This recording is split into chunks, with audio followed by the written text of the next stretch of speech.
এইবিধ কাৰ কাৰ প্ৰিয় জনাবচোন দেই। মোৰ কিন্তু খুব বেছি প্ৰিয়। এইবিধ থাকিলেহে ভাতকেইটা অলপ ধুনীয়াকৈ খাব পাৰোঁ, নহ'লে দেখোন একো ভালেই নালাগে। গতিকে এইদিনা দেখা পালোঁ, লগালগ কিনি লৈ আহিলোঁ। আৰু আপোনালোকক কৈ আছোঁ ৰ'ব, মোৰ যে কি লটি ঘটি হ'ল নহয় এইখিনি কৰিবৰ কাৰণে। যি নহয় এইখিনিলৈকে ঠিকেই আছিল, ধুনীয়াকৈ কাটি মেলি ল'লোঁ, লৈ নিমখ অকণমান সানি দিলোঁ। যিহেতু মই বহুত বেছি জ্বলা খাই ভাল পাওঁ, সেইকাৰণে ইয়াত মই বেলেগ একো নিদিওঁ। গতিকে আপোনালোকে চাই থাকিবচোন মোৰ কেনেকৈ বনাইছোঁ জলকীয়া আচাৰ। তো ইয়াত ধুনীয়াকৈ অকণমান ৰ'দত দিলোঁ, আৰু ৰ'দটোতো একেবাৰে নাই। গতিকে যি নহওক, এয়া মই কেৰাহীত তেল গৰম কৰি আছোঁ আৰু আপোনালোকক কৈ আছোঁ অলপ কি হ'ল মোৰ।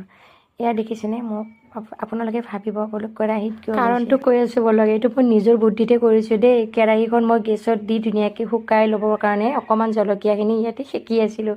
তাৰপিছত আৰু অৱস্থা নালাগে আৰু ক'ব কাৰণে। তো নিশ্চয় গমেই পাইছে মোৰ যে অৱস্থা কি হ'ব সেইখিনি সময়ত। যিহেতু ৰ'দটো কমকৈ আছিল, মই ভাবিছিলোঁ অকণমান পানীটো শুকাই ল'ম এনেকৈয়ে। গতিকে সেয়াই আৰু অৱস্থা। চব মানে একদম কাঢ়ি কাঢ়ি মানে আমি ৰুমত সোমাব কোনো পৰা নাছিলোঁ। আৰু এয়া হৈ গ'ল মোৰ জলকীয়াৰ আচাৰ ৰেডি। এয়া গৰম তেলখিনি যেতিয়া ঠাণ্ডা হ'ল, ঠাণ্ডা হোৱাৰ পিছত ইয়াতে ধুনীয়াকৈ ঢালি থ'লোঁ। আৰু আপোনালোকে নক'ব দেই তেল কমকৈ দিছোঁ বুলি, তেল একেবাৰে কমকৈ দিয়া নাই, তেল দিছোঁ বেছিকৈ আৰু দিম বেছিকৈ। যিহেতু ইয়াত মই আৰু জলকীয়াও দিম। আজি মানে সাধাৰণতে এনেকৈ তেল অকণমান দি থৈ দিলোঁ, যিহেতু আৰু ৰ'দত দি থাকিম, তেল দি থাকিম। গতিকে আপোনালোকে কোনে কোনে ভাল পায় আমাৰ ঘৰত আহিলে খাব পাব দেই। তো ভিডিঅ'টো এইখিনিয়ে আছিল, বাই বাই।